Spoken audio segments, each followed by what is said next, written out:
قیمتی ہے، اتنا وزنی ہے کہ کائنات کی ہر چیز مل بھی جائے تو کلمہ کی برابری نہیں کر سکتی۔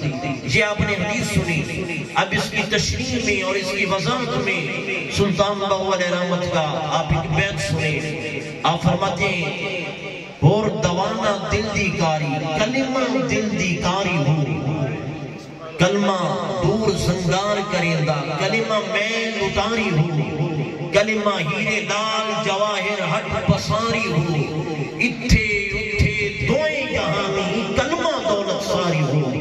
کہا دنیا کی ہر چیز سونا چاندی، آپ فرماتے ہیں اتنی زیادہ قیمتی نہیں ہے جتنی کلمہ لا الہ الا اللہ قیمتی ہے۔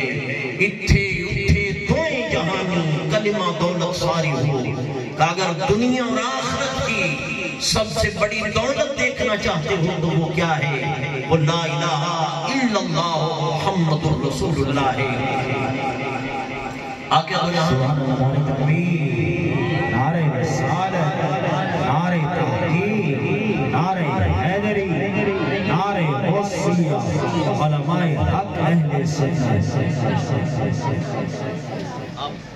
اکرم صلی اللہ علیہ وسلم کی اور مبارک حدیث سنیے۔ آپ نے فرمایا من قال لا الہ الا اللہ دخل الجنہ، جس نے لا الہ الا اللہ پڑھ لیا وہ جنت